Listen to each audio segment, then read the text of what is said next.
أما بعد فأعوذ بالله من الشيطان الرجيم بسم الله الرحمن الرحيم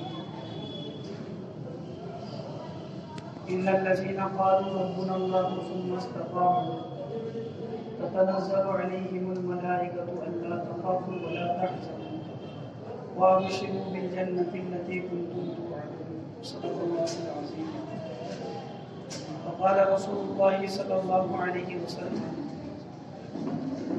أول صلاح هذه الأمة باليقين والظهر وأول فسادها بالبخل والعمل أو كما قال صلی اللہ علیہ وسلم.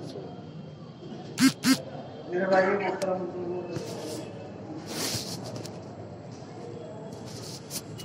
اللہ تبارک و تعالی نے ہم سب کو سب سے قیمتی جو چیز دی ہے وہ ایمان دیا ہے.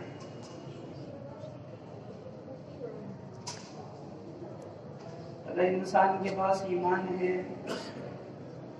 تو وہ کامیاب ہے، اور اگر انسان کے پاس ایمان نہیں ہے میرے عزیز دوستو، وہ انسان عمل کے اعتبار سے کتنے ہی بڑے اعمال لے کر آ جائے لیکن وہ اللہ کے یہاں کبھی بھی کامیاب نہیں ہو سکتا.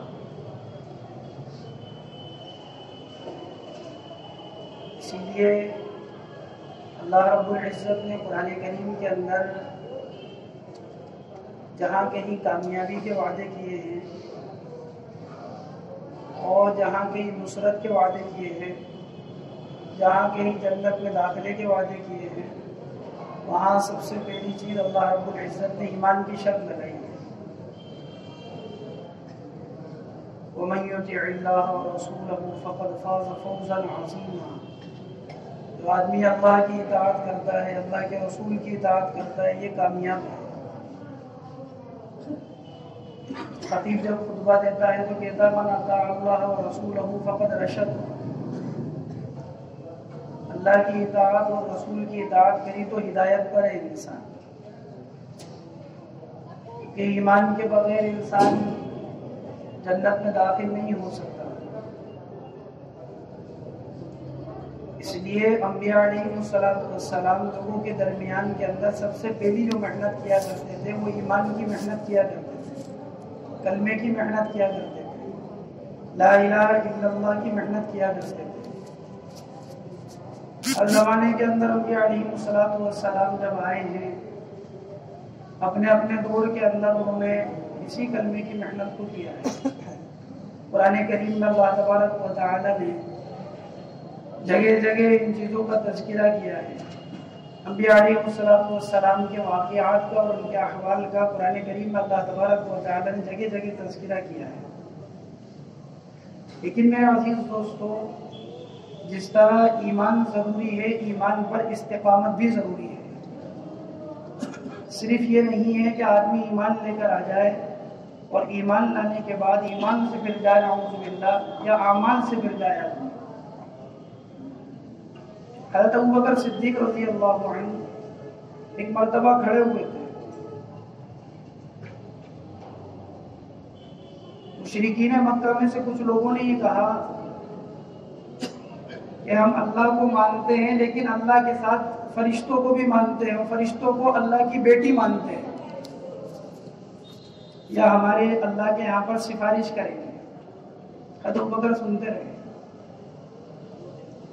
یہود نے کہا کہ ہم اللہ کو تو مانتے ہیں لیکن حضرت عزیر کو اللہ کا بیٹا مانتے ہیں، محمد صلی اللہ علیہ وسلم کو نبی نہیں مانتے، کہ اللہ کے ہماری سفارش کریے. قرآن کہتا ہے وقالت اليہود عزیر ابن اللہ، یہود کہتے ہیں کہ عزیر اللہ کے بیٹے. حضرت ابوبکر صدیق رضی اللہ عنہ یہ بات سن رہے تھے. حضرت ابوبکر صدیق رضی اللہ عنہ نے فرمایا کہ ہم اللہ کو مانتے ہیں اور اللہ کے ساتھ محمد رسول اللہ صلی اللہ علیہ وسلم کو اللہ کا بندہ، اس کا رسول مانتے ہیں، ان کو شریک نہیں کرتے اللہ کے ساتھ. اس موقع پر اللہ تبارک و تعالی نے قرآن کریم کی یہ آیت نازل فرمائی ان الذین قالوا ربنا اللہ ثم استقاموا تتنزل علیہم الملائکہ. جنہوں نے کہا کہ ہمارا رب اللہ ہے اور اس پر استقامت قائم رہے. ایمان لانا اور ایمان کے اوپر جمنا، دین کو قبول کرنا اور دین کی محنت کے اوپر جمنا، دین کو قبول کرنا اور دین کی محنت کے ساتھ چلنا، یہ اصل مقصود ہے میرے عزیز دوستو. اسی لیے حضرت عمر رضی اللہ عنہ اس آیت کی تفسیر کے اندر ثم استقاموا، کہ یوں کہا جنہوں نے ہمارا رب اللہ ہے، ثم استقاموا، اور بھی اس کے اوپر جم گئے. اس کی تفسیر کے اندر حضرت عمر رضی اللہ عنہ فرماتے تھے کہ استقامت سے مراد یہ ہے کہ امر بالمعروف، اوامروں کو، اللہ کے حکموں کو پورا کرنا، اللہ نے جن چیزوں سے روکا ہے ان چیزوں سے رک جانا، لومڑی کی طرح ادھر ادھر منہ نہیں مارنا. کہا کرتے ہیں عمر رضی اللہ عنہ کہ لومڑی کی طرح ادھر ادھر منہ نہیں مارنا، بلکہ استقامت مقصود ہے. اسی لیے مفسرین کے اندر تفسیر کشاف کے نام سے ایک تفسیر ہے، اس آیت کی تفسیر کے اندر اس میں یہ لکھا ہے کہ ثم استقاموا، کہ اس بات کے اوپر جم جانا کہ استقامت فی الدین، اللہ کو مان کر اس کے اوپر جم جانا، اس سے کیا مراد ہے؟ کہ اس میں ہر وہ چیز، یہ ایسا لفظ ہے استقامت کہ اس میں ہر وہ چیز داخل ہے جو اللہ کے حکموں کو پورا کرنے والی، اللہ کے حکم کو پورا کروانے والی ہو. اس میں ہر وہ چیز داخل ہے جو شریعت کے امور ہو، شریعت پر عمل کرنا اس کے اندر مقصود ہے، اور شریعت نے جن چیزوں سے روکا ان ساری چیزوں سے بچنا مقصود ہے. حضرت عثمان غنی رضی اللہ عنہ فرماتے تھے کہ ثم استقاموا سے مراد یہ ہے کہ ایمان لاؤ اللہ کے اوپر، اور اللہ کے اوپر ایمان لا کر عمل کرو اخلاص کے ساتھ، عمل کرو اللہ کے لیے. جب یہ کیفیت انسان کے اندر پیدا ہو جائے گی، جب وہ ایمان لے کر آئے اللہ کی ذات پر، اور جس پر ایمان لے کر آئے اس پر استقامت اس کو حاصل ہو جائے، اور وہ اس چیز پر، اس ایمان کے اوپر جم جائے، تو قرآن میں کہا تتنزل علیہم الملائکہ، فرشتے ان کے اوپر نازل ہوتے ہیں. مفسرین نے لکھا ہے کہ فرشتے 3 وقتوں میں نازل ہوتے ہیں انسان کے اوپر، اور بعض مفسرین نے کہا کہ فرشتوں کا نزول ہر وقت ہوتا ہے. وہ 3 وقت بتائے مفسرین نے کہ انسان کے جب دنیا سے جانے کا وقت ہوتا ہے تو فرشتوں کا نزول ہوتا ہے. تتنزل علیہم الملائکہ، کہ یہ کن لوگوں پر فرشتے نازل ہو رہے ہیں جو ایمان بھی لے کر آئے ہیں، اور ایمان لانے کے بعد ایمان سے پھرے نہیں ہیں، دین کو قبول کیا ہے، دین کی محنت میں لگے اس سے ہٹے نہیں ہیں. تتنزل علیہم الملائکہ، کہ جب ان کا دنیا سے جانے کا وقت آتا ہے تو فرشتے ان کے اوپر نازل ہوتے ہیں. اور فرشتوں کے نزول کا دوسرا وقت کہ جب یہ قبر کے اندر ہوتے ہیں تو فرشتے ان کے اوپر نازل ہوتے ہیں. اور تیسرا وقت جب یہ میدان محشر میں، قیامت کے دن میدان محشر کے اندر ہوں گے تو فرشتوں کا ان کے اوپر نزول ہوگا. کہ کیوں نازل ہوں گے؟ لا تخافوا ولا تحزنوا، کہ تم خوف مت کرو، تم رنجیدہ مت ہو. مفسرین کہتے ہیں جب یہ فرشتے یہ بات کہہ دیں گے ان لوگوں سے جنہوں نے اللہ کو مانا تھا، جو اللہ کے دین پر قائم رہے تھے، تو انسان کے دل سے خوف نکل جائے گا، بے فکر ہو جائے گا. تنزل علیہم الملائکۃ الا تخافوا ولا تحزنوا، خوف مت کرو، رنج مت کرو. وابشروا بالجنۃ التي كنتم توعدون، اللہ نے تمہارے سے جس جنت کا وعدہ کیا ہے اس جنت کی بشارت کرو. اس لیے ایمان مقصود ہے میرا عزیز دوست. اس لیے حضرت جناب رسول اللہ صلی اللہ علیہ وسلم سے ایک صحابی نے پوچھا، سفیان جن کا نام تھا، قبیلہ ثقیف کے رہنے والے تھے. انہوں نے پوچھا، حضرت سفیان رضی اللہ عنہ جو قبیلہ ثقیف کے رہنے والے تھے، انہوں نے پوچھا اللہ کے نبی عمل تو بہت سارے ہیں، مجھے کوئی ایسا عمل بتا دیں آپ کہ میں اس کے اوپر عمل کر لیا کروں، اس کے بعد کوئی چیز پوچھنے کی ضرورت باقی نہیں رہے آپ سے. آپ نے فرمایا آمنت باللہ ثم استقم، تم اللہ کی ذات پر ایمان لے کر آؤ اور پھر اس چیز کے اوپر جم جاؤ، اللہ کو مانو اور اس کے اوپر جم جاؤ. اس لیے صحابہ کرام رضوان اللہ تعالی علیہم اجمعین جب ایمان کی محنت میں لگتے تھے اور ایمان کو قبول کیا کرتے تھے تو میرے عزیز دوستو اس محنت سے منہ نہیں پھیرتے تھے، اس محنت سے مڑتے نہیں تھے، پیٹ نہیں دکھاتے تھے اس محنت کو. جناب رسول اللہ صلی اللہ علیہ وسلم ایک موقع پر آپ علیہ السلام کے دندان مبارک شہید ہو گئے، آپ لہو لہان ہیں. صحابہ میں یہ خبر مشہور ہو گئی کہ آپ کا وصال ہو گیا، آپ کو شہادت نصیب ہو گئی، آپ دنیا سے رخصت ہو گئے. تو صحابہ کرام عجیب ایک کیفیت پیدا ہو گئی صحابہ کے اندر کہ اب کیا ہوگا، اب جی کر کیا کریں گے، زندگی گزار کر کیا کریں گے. تو اللہ نے قرآن میں آیت نازل فرمائی، وما محمد الا رسول قد خلت من قبله الرسل افإن مات او قتل انقلبتم على اعقابكم. محمد صلی اللہ علیہ وسلم اللہ کے رسول ہیں. اگر محمد صلی اللہ علیہ وسلم دنیا سے چلے گئے تو کیا تم لوگ اپنی پیٹھ کو پھیر لو گے دین سے، دین کی محنت سے، ایڑیوں کے بل واپس لوٹ جاؤ گے، چھوڑ دو گے دین کے کام کو. اللہ تبارک و تعالی نے فرمایا اگر تم ایسا کرو گے تو اللہ کی ذات کو کوئی نقصان نہیں پہنچا سکتے، بلکہ اپنا ہی نقصان کرو گے۔ اس لیے دین کی محنت جو اللہ تبارک و تعالیٰ نے ہمیں دی ہے وہ اس لیے دی ہے میرے عزیز دوستو، تاکہ ہم اللہ کے دین کی محنت کر کے کامیاب ہو جائیں، ہم ایمان کو قبول کر کے اور ایمان کی محنت میں لگ کر کامیاب ہو جائیں۔ اگر کوئی آدمی دین کی محنت سے منہ پھیر لیتا ہے یا دین کی محنت کو چھوڑ دیتا ہے میرے عزیز دوستو، وہ قیامت کے دن افسوس کے اندر ہوگا، وہ انسان قیامت کے دن شرمندگی کے اندر ہوگا، اور ایسی شرمندگی یومئذ یندم الانسان ولا ينفعه الندم، انسان شرمندہ ہوگا لیکن شرمندگی فائدہ نہیں دے گی۔ وَيَطْلُبُ الْعَوْدَ إِلَى الدُّنْيَا وَحْيَاةً يَعُودُ، کوشش کرے گا، طلب کرے گا، تمنا کرے گا کاش میں دنیا کی طرف دوبارہ لوٹا دیا جاؤں، لیکن اس کو موقع نہیں ملے گا۔ دین کی محنت کے لیے اللہ تبارک و تعالیٰ نے یہ موقع دیا ہے میرے عزیز دوست۔ اس لیے صحابہ جب دین کی محنت کو قبول کیا کرتے تھے اور ایمان کو قبول کیا کرتے تھے تو ایمان کی محنت میں لگتے تھے اور جو حالات آتے تھے ان کے اوپر صبر کیا کرتے تھے۔ ایمان کی محنت میں لگتے تھے، حالات کے اوپر صبر کر کے ان حالات کے اوپر جمع کرتے تھے، کیونکہ صحابہ کے سردار اور ہمارے اور آپ کے سردار حضرت جناب رسول اللہ صلی اللہ علیہ وسلم ایسا کیا کرتے تھے کہ دین کی محنت کے اوپر حالات آتے تھے اور ان حالات کے اوپر صبر کر کر محنت کے اندر مسلسل لگے رہا کرتے تھے، حالات سے متاثر ہو کر کبھی دین کی محنت کو ترک نہیں کرتے تھے، حالات سے متاثر ہو کر کبھی دین کی محنت کو موقوف نہیں کیا کرتے تھے، حالات سے متاثر ہو کر دین کی محنت کے اندر پیچھے نہیں آیا کرتے تھے۔ جب حضور اکرم صلی اللہ علیہ وسلم پر سن 4 نبوی کے اندر جب یہ آیت نازل ہوئی وَأَنذِرْ عَشِيرَتَكَ الْأَقْرَبِينَ، اے محمد صلی اللہ علیہ وسلم آپ اپنے قریبی رشتہ داروں کو ڈرائیں، آپ ان میں دین کی محنت کریں، ان کو اللہ کی طرف بلائیں۔ آپ علیہ السلام نے اپنے گھر پر لوگوں کی دعوت کری اور خاندان والوں کو بلایا، اپنے چاچا عباس کو بلایا، اپنے چاچا زبیر کو بلایا، اپنے چاچا ابو لہب کو بلایا، اپنے چاچا حمزہ کو بلایا، اپنی پھوپھی صفیہ کو بلایا، عاتقہ کو بلایا، فاطمہ کو بلایا، زینب کو بلایا، علی کو بلایا، اپنے چاچاؤں کو، اپنے خاندان والوں کو جمع کیا، ہماری میرے یہاں پر دعوت ہے۔ وہ سب کھانے پر آئے، کھانے سے فارغ ہو گئے۔ آپ علیہ السلام نے مجھ سے فرمایا کہ دیکھو میں تمہارے سامنے ایک بات کہتا ہوں، تم میرے خاندان والے ہو، تم میرے اپنے ہو، میں تمہیں اللہ کے دین کی طرف دعوت دیتا ہوں، اللہ کے دین کی طرف بلاتا ہوں۔ میرے چاچا عباس بتاؤ تم اس معاملے میں کیا کہتے ہو، میرے چاچا زبیر اس معاملے میں آپ کیا کہتے ہو، میرے چاچا ابو لہب تم کیا کہتے ہو اس معاملے میں، میری پھوپھی آپ کیا کہتے ہو؟ سب خاموش ہے، سب سن رہے ہیں بات کو، کوئی جواب نہیں دے رہا ہے۔ حضور اکرم صلی اللہ علیہ وسلم مجھ سے فرما رہے ہیں میں تمہیں یہ دعوت اس لیے دے رہا ہوں اور میں تمہارے اوپر یہ بات اس لیے کہہ رہا ہوں اور تمہیں ایمان کی طرف اس لیے بلا رہا ہوں تاکہ تم جہنم کی آگ سے بچ جاؤ۔ انی لا املک لک من اللہ شیئا، قیامت کے دن میں تمہارے کسی کام نہیں آ سکوں۔ میں خاندان والوں سے کہہ رہا ہوں، سارے لوگ خاموش رہے۔ حضرت علی رضی اللہ عنہ کی غالباً 10 سال عمر تھی۔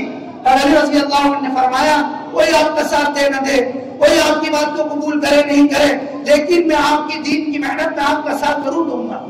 جب حضرت علی رضی اللہ عنہ نے یہ بات کہی تو ابو لہب جو آپ کا چاچا تھا اس ابو لہب نے استہزاء کے طور پر اور مذاق کے طور پر ایک اشارہ کیا کہ یہ اللہ کی طرف بلائیں گے، اللہ کی دعوت دیں گے اور سب کا انکار کروائیں گے اور یہ ان کا ساتھ دیں گے۔ حضور اکرم صلی اللہ علیہ وسلم پر جب یہ بات کہی تو اللہ تعالیٰ نے اگلی آیت نازل فرمائی فَاصْدَعْ بِمَا تُؤْمَرُ وَأَعْرِضْ عَنِ الْمُشْرِكِينَ إِنَّا كَفَيْنَاكَ الْمُسْتَهْزِئِينَ۔ آپ ان کو چھوڑیں، آپ لوگوں کو دعوت دیں، لوگوں کو بلائیں اللہ کی طرف۔ آپ صفا پہاڑی کے اوپر چڑھے اور آپ علیہ السلام نے لوگوں کو جمع کیا اور لوگوں سے پوچھا کہ بتاؤ میرے بارے میں تمہاری کیا رائے ہے، کیا کہتے ہو تم میرے بارے میں؟ سارے لوگوں نے کہا کہ آپ سچے ہیں۔ آپ نے فرمایا انی انا النذیر العریان، میں تمہیں کھلا ہوا ڈرانے والا ہوں۔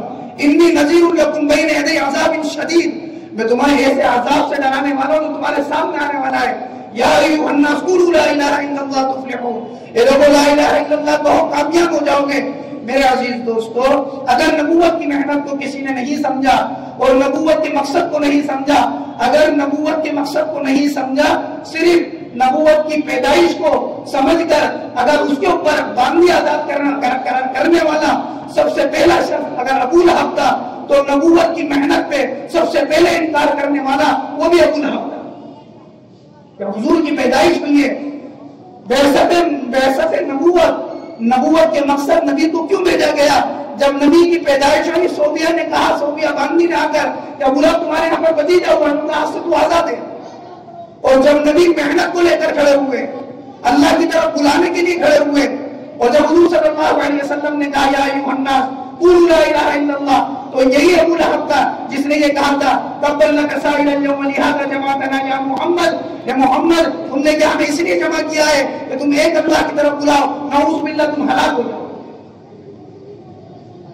اس لیے میرا عزیز دوستو، کام کا کرنا اور کام کو سمجھ کر کرنا. حضور اکرم صلی اللہ علیہ وسلم کی محنت کا مقصد یہ ہے کہ آپ علیہ الصلوۃ والسلام جس دین کو لے کر آئے ہیں اس دین کو لے کر چلنا، اس دین کا ساتھ دینا.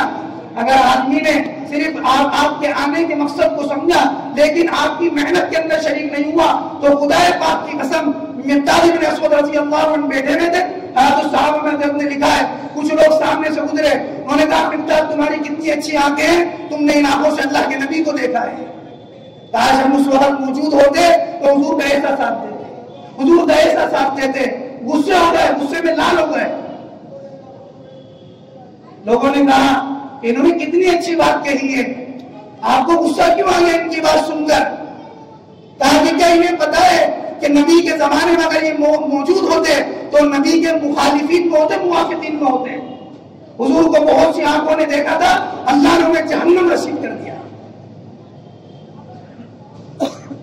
جنہوں نے نبی کے آنے کے مقصد کو، نبی کی محنت کو سمجھا، تو میرا عزیز دوست کو سمجھ کر کام کے اندر لگے اور محنت کو کرتے رہے. اگر وہ حبشہ کے رہنے والے تھے تو کامیاب کیا ہے، اگر وہ روم کے رہنے والے تھے تو کامیاب ہے، اگر وہ فارس کے رہنے والے ہیں تو وہ کامیاب ہے، قبیلہ اتفار کے ہیں تو وہ کامیاب ہے، قبیلہ اسلم کے ہیں تو وہ کامیاب ہے، اور دیگر قبائل کے ہیں تو وہ کامیاب ہے. اور اگر مقصد کو نہیں سمجھا تو میرے عزیز دوستو، جنہوں نے وحی کے نزول کو دیکھا ہے، جنہوں نے چاند کے 2 ٹکڑے ہوتے ہوئے دیکھے ہیں، جنہوں نے حضور علیہ السلام کے معراج پر آنے اور جانے کے واقعے کو سنا ہے، میرے عزیز دوستو سن کر بھی ناکام ہو گئے. اس لیے صرف یہ نہیں ہے کہ آدمی صرف سن لے اور سن کر گزر جائے، بلکہ سننا ہے سمیعنا و اطعنا، یہ ایمان والوں کے بول، ہم نے سنا ہے اور ہم اطاعت کریں گے. سمیعنا و عصینا یہ نافرمانوں کے بول ہیں کہ ہم سنیں گے اور نافرمانی کریں گے، یہ غیروں کے بول ہیں. ایمان والے تو یوں کہا کرتے تھے اللہ کے نبی ہم آپ کے اوپر ہم آپ کے ہاتھ پر بیعت کرتے ہیں فی المکرہ والمنشا، ہمارا دل چاہے گا جب بھی اللہ کے دین کی محنت کریں گے، اور ہمارا دل نہیں چاہے گا تب بھی اللہ کے دین کی محنت کریں گے. فی العسر والیسرا، تنگستی ہوگی تب بھی اللہ کے دین کی محنت کریں گے، اور خوشحالی ہوگی تب بھی اللہ کے دین کی محنت کریں گے. اور ہر حال میں صحابہ کرام نے اللہ کے دین کی محنت کر کے دکھائی. صحابہ جیسی معظم جماعت اور صحابہ جیسی متبرک جماعت اور صحابہ جیسی محبوب جماعت جن کے بارے میں پروانے نازل ہو رہے ہیں، خوشخبریاں نازل ہو رہی ہیں، مدعے نازل ہو رہے ہیں، اولئک الذین امتحن اللہ قلوبهم للتقوی رضی اللہ عنہم ورضوا عنہ، ان سے اللہ راضی ہے، یہ اللہ سے راضی ہے جنہوں نے اپنا جان، اپنا مال، اپنی صلاحیتیں سب کچھ حضور کے اوپر قربان کر دیا تھا. میرے عزیز دوستو، وہ صحابہ جو اتنے محبوب تھے اللہ کے نبی کو، ان کے بارے میں اللہ کے نبی نے فرمایا تھا کہ دیکھو بس زبانی سے ڈرنا میرے صحابہ کے بارے میں. وہ صحابہ کو دین کی محنت کے اوپر رکھا ہے، وہ صحابہ کو دین کی محنت کا راستہ دکھایا تھا آپ علیہ السلام نے، جو جان کے نذرانے حضور علیہ السلام کے دین پر پیش کیا کرتے تھے. ابو دجانہ رضی اللہ عنہ، ایک موقع پر آپ علیہ السلام پر دشمنوں نے تیر برسائے، کون ان کا مقابلہ کرے گا ان تیروں کا؟ ابو دجانہ رضی اللہ عنہ آگے آئے، آپ علیہ السلام کے سامنے چہرہ کیا اور اپنی پیٹھ کو دشمنوں کے سامنے کیا، اور لگاتار تیر پڑ رہے ہیں بدن کے اوپر، کمر کے اوپر. جب کافی تیر پڑ گئے اور زمین پر گر گئے، کسی نے پوچھا عاشق تو سینے پہ تیر کھاتے ہیں، پیٹھ پر تیر نہیں کھاتے عاشق، تم نے پیٹھ کیوں دکھائی؟ کہا میرا بھی دل تو یہی چاہتا تھا، مجھے بھی معلوم ہے سینے پر تیر کھاتے ہیں، لیکن اگر میں انہیں سینہ دکھاتا تو حضور کو پیٹھ دکھاتا. میرے دل نے گوارا نہیں کیا کہ میں حضور کو پیٹھ دکھاؤں. جو صحابہ ایسی قربانی دینے والے تھے، ایسے جانبدار صحابہ حضور اکرم صلی اللہ علیہ وسلم ان صحابہ کو اللہ کی دین کی محنت کے لیے نکالا کرتے تھے۔ وہ صحابہ اکرام وہ طلحہ بن برا رضی اللہ عنہ صحابہ اکرام میں سے ایک صحابی قبا میں رہا کرتے ہیں، اور قبا سے مدینہ آتے ہیں علیہ السلام کی حاضری کے لیے، اور کبھی جوش میں ہوا کرتے تھے، محبت کا غلبہ ہوتا تھا، آپ کے ہاتھ کو پکڑتے تھے اور چوما کرتے تھے، آپ کی پیشانی کی بوسہ دیا کرتے تھے۔ آپ پوچھ رہے ہیں صحابہ سے کیا ہوا، طلحہ بن برا کو نہیں دیکھ رہا، کافی دن ہو گئے، وہ کہاں ہے، کیوں نہیں دکھ رہے؟ صحابہ نے فرمایا ہم نے سنا ہے کہ وہ بیمار ہیں۔ حضور نے فرمایا ابو بکر کہاں ہے، عمر کہاں ہے، عثمان کہاں ہے، علی کہاں ہے، عبداللہ ابن مسعود کہاں ہے؟ صحابہ کی جماعت کو کھڑا کرا، مقام نبی چاہتا ہے ہم طلحہ بن برا کے پاس چلیں، اور یہاں سے ان صحابہ کو لے کر حضور اکرم صلی اللہ علیہ وسلم کا نفس نفیر آپ علیہ السلام قبا گئے ہیں، اور ان کے گھر پر گئے آپ علیہ السلام، دیکھا کہ کافی بیمار ہیں، قبا کے جو صحابہ ہیں ان کی اتنی جمع ہے، آپ کو دیکھ کر سارے صحابہ پیچھے ہٹ رہے ہیں، آپ علیہ السلام ان کے سر کو اپنی گود کے اندر رکھا، اور آپ علیہ السلام کافی دیر تک کچھ پڑھتے رہے۔ آپ نے صحابہ سے فرمایا، قبا والوں سے، مجھے ایسا لگتا ہے کہ ان کا دنیا سے جانے کا وقت آ گیا، مجھے ایسا لگتا ہے کہ ان کا آخری وقت چل رہا ہے، دیکھو اگر ان کا انتقال ہو جائے تو مجھے خبر کرنا، مجھے آ کر بتانا۔ ایک ایک کی فکر کیا کرتے تھے، وہ ایک عورت مسجد کے اندر جھاڑو دیا کرتی تھی حضور کے زمانے میں، آپ دیکھ رہے ہیں کافی دن ہو گئے کہ وہ عورت نہیں آ رہی ہے، آپ نے صحابہ سے پوچھا کیا ہوا اس عورت کا، وہ جھاڑو دینے آتی تھی اب نہیں آ رہی، صحابہ نے فرمایا اس کا انتقال ہو گیا، ہم نے تو اسے دفن کر دیا، ہم نے ضروری نہیں سمجھا کہ آپ کو بتاتے۔ آپ علیہ السلام نے فرمایا آپ نے مجھے کیوں نہیں بتایا صحابہ سے، اور یوں کہا کہ اپنے صحابہ کو لے کر قبر پر گئے اور ایسے کھڑے ہو گئے جیسے کسی کی نماز جنازہ ادا کرتے ہیں، گود میں سر ہے، حضور اکرم صلی اللہ علیہ وسلم کچھ پڑھ رہے ہیں، اور آپ کہہ رہے ہیں صحابہ سے مجھے ایسا لگتا ہے ان کا آخری وقت آ گیا، دنیا سے جانے کا وقت آ گیا، اگر وصال ہو جائے، انتقال ہو جائے تو مجھے بتانا۔ صحابہ نے کہا کہ اچھا۔ حضور اپنے صحابہ کو لے کر چلے گئے، کچھ دیر کے بعد ان کو ہوش آیا، لوگوں نے خوشخبری سنائی، ارے تم کتنے خوش نصیب ہو، تمہارے گھر کے اوپر حضور آئے تھے اور آپ کے ساتھ صحابہ آئے تھے، تمہارا سر تھا، حضور کی گود تھی، حضور کے ہونٹ تھے، تمہارے لیے دعائیں تھی، دعا کر رہے تھے حضور، اور اسی کی برکت ہے جس سے تمہیں ہوش آیا ہے۔ فرمایا کہ ہاں بہت متبرک بات ہے اور بہت بابرکت بات ہے اور بہت خوش نصیبی کی بات ہے، لیکن میری بات دھیان سے سنو، اگر میرا انتقال ہو جائے تو حضور کو میری خبر مت کرنا۔ صحابہ نے فرمایا کہ طلحہ تم کیا کہہ رہے ہو، حضور تو کہہ رہے تھے کہ میری آنے پر خبر کرنا، انتقال پر، تم کہہ رہے ہو خبر مت کرنا۔ جو فرمایا کہ اگر حضور اکرم صلی اللہ علیہ وسلم جب مدینے سے قبا کی طرف آئیں گے، اگر رات میں کسی وقت میں میرا انتقال ہو جاتا ہے تو مدینے میں یہود آپ کے دشمن رہتے ہیں، منافقین آپ کے دشمن رہتے ہیں، تو وہ حضور صلی اللہ علیہ وسلم کو تکلیف پہنچائیں گے۔ طلحہ یہ نہیں چاہتا کہ حضور صلی اللہ علیہ وسلم کو کوئی تکلیف پہنچے، طلحہ تو یہ چاہتا ہے اگر جیے تو حضور کی حفاظت کرتا ہوا جیے، اور اگر مرے تو حضور کی حفاظت کرتا ہوا مرے۔ وصال ہو گیا، صحابہ نے آپ کو دفن کر دیا، حضور اکرم صلی اللہ علیہ وسلم کے صحابہ یہاں سے چلے اور صبح مسجد نبوی میں نماز ادا کری۔ اللہ کے نبی نے پھر پوچھا کیا ہوا طلحہ کا، وہ والوں نے کہا رات ان کا وصال ہو گیا۔ اللہ کے نبی نے صحابہ کی جماعت کو لیا اور صحابہ کی جماعت کو لے کر یہاں سے قبا گئے، اور قبا میں ان کی قبر کے اوپر کھڑے ہوئے اور یہ فرمایا اللہ اس طرح سے میں راضی ہوں، اللہ تو بھی راضی ہو۔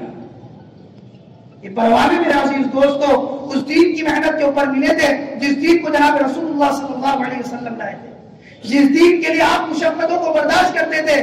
جب ابو لہب نے کہا تبلغ سائر الجوم لہذا جمعتنا یا محمد، اے محمد اس لیے جمع کیا تھا نعوذ باللہ تم ہلاک ہو جاؤ۔ اللہ نے قرآن میں آیت نازل فرمائی تبت یدا ابی لہب وتب ما اغنی عنہ مالہ وما کسب، اے ابو لہب تیرے ہاتھ ہلاک ہو جائے اور تو ہلاک ہو جائے، تیرا جو مال تو نے کمایا ہے یہ کبھی تیرے کام نہیں آئے گا، آگ کے شعلوں کے اندر تو جلے گا، وہ تیری بیوی تو لکڑیوں کو اٹھاتی ہے وہ بھی جہنم رسید ہوگی۔ جب یہ آیت نازل ہوئی تو اپنے جو اپنے ہیں، چاچا ہے چاچی ہے، ام جمیل ابو لہب کی بیوی، جب یہ آیت نازل ہوئی بڑے غصے کے اندر آئی، صحنے کے اندر اللہ کے نبی علیہ السلام کعبے کے سامنے بیٹھے ہوئے ہیں اور ابو بکر صدیق رضی اللہ عنہ بیٹھے ہوئے ہیں، حضرت ابو بکر نے فرمایا مجھے اس عورت کا ارادہ ٹھیک نہیں لگتا اللہ کے نبی. اللہ کے نبی آپ کہیں روبوش ہو جائیں, آپ کہیں چھپ جائیں. فرمایا کہ نہیں ابو بکر, اللہ نے ایک فرشتہ میرے لیے مقرر کر دیا ہے, یہ مجھے نہیں دیکھ سکے گی, مجھے نہیں دیکھ پائے گی. کہا کہ وہ تیزی کے اندر آئی اور پوچھا ابو بکر تمہارے ساتھی کہاں ہیں؟ جو کہا کہ مذممن عصینا, ہمارے نزدیک کو قابل مذمت نعوذ باللہ, ہم تو ان کی نافرمانی کریں گے. مذممن عصینا, ہم ان کی نافرمانی کریں گے, ان کی بات کو مانیں گے نہیں بلکہ ان کی بات کا انکار کریں گے. وَدِينَهُ أَبَيْنَا, وہ جو دین لے کر آئے ہیں اس دین کا انکار کریں گے ہم. جب یہ چلی گئی عورت جو اپنے دل کی بڑاس نکالنی تھی نکال کر, حضور اکرم صلی اللہ علیہ وسلم نے فرمایا کیف ينصرف اللہ, اللہ تعالیٰ نے کیسے اس کی نظروں کو پھیر دیا, اور وہ مجھے برا بھلا کہہ رہی تھی, اور وہ تو مذموم کو گالی دے رہی تھی. وانا محمد صلی اللہ علیہ وسلم, اور میں تو محمد صلی اللہ علیہ وسلم ہوں. محمد اس کو کہتے ہیں. عبد المطلب سے پوچھا تھا لوگوں نے تم نے اپنے پوتے کا نام محمد کیوں رکھا ہے؟ تو یوں کہا تھا عبد المطلب نے الذی احمدہ اللہ فی السماء ویحمدہ الناس فی الارض, محمد اس کو کہتے ہیں جس کی لوگ زمین میں تعریف کرتے ہیں اور جس کے آسمان میں اللہ تعریف کرتا ہے. میں مذمم نہیں ہوں, میں تو محمد ہوں.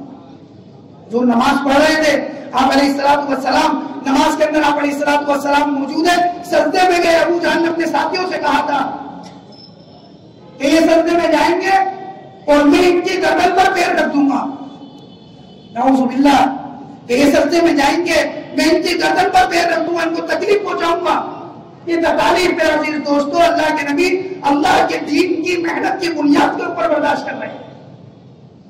ورنہ مجھے بتاؤ 40 سالہ زندگی کے اندر کسی مورخ کا نام, کسی محدث کی حدیث اور کسی مفسر کی تفسیر جس نے حضور اکرم صلی اللہ علیہ وسلم کو ان بنیادوں کے اوپر تکلیف پہنچائی, کوئی تھا جس نے تکلیف پہنچائی؟ لوگ کہا کرتے حضرت صدوق الامین, یہ تو صداقت والے امانت دار ہیں. اما خدیجہ نے آپ علیہ الصلوۃ والسلام کی 25 سال کی عمر میں آپ کی صداقت اور امانت کی وجہ سے آپ کو منتخب کیا تھا, شام جانا ہے آپ کو میری تجارت کے لیے. مکہ والوں نے ایک زمان ہو کر کہا تھا ہم صبح دیکھیں گے دروازے کے اوپر کون آتا ہے سب سے پہلے مسجد حرام کے اندر, جو آئے گا ہم اس کے اوپر راضی ہو جائیں گے. جب آپ علیہ الصلوۃ والسلام سب سے پہلے مسجد میں داخل ہوتے, سارا مکہ والے جو موجود تھے ایک زمان ہو کر کہا تھا ھذا محمد رسولنا, یہ محمد ابن عبداللہ ہے اور ہم ان سے حجر اسود رکھوانے پر راضی ہیں. نبوت سے پہلے کی زندگی تھی, صاف اور شفاف زندگی, کوئی مخالفت نہیں. اسی لیے میرے عزیز دوستو اللہ تبارک و تعالی نے قرآن کریم میں انبیاء علیہ السلام کی جتنی عبادتوں کا تذکرہ کیا ہے اس سے کہیں ان کی دعوت کا تذکرہ کیا ہے. انسان کی عبادتوں پر اس کی بزرگیت کا انسان قائل ہوتا ہے.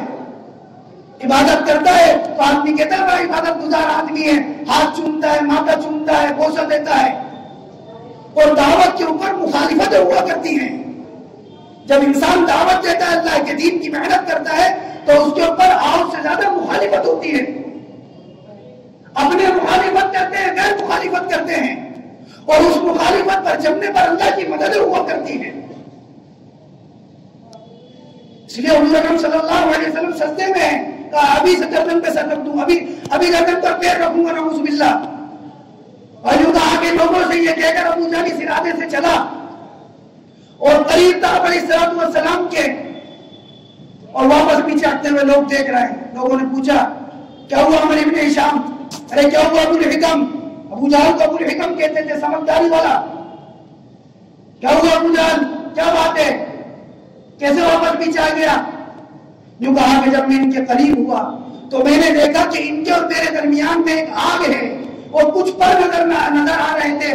مجھے ایسا لگا اگر میں قریب ہو جاتا تو میں جل کر راکھ ہو جاتا. اللہ کے نبی نے اپنی نماز کو پورا کیا.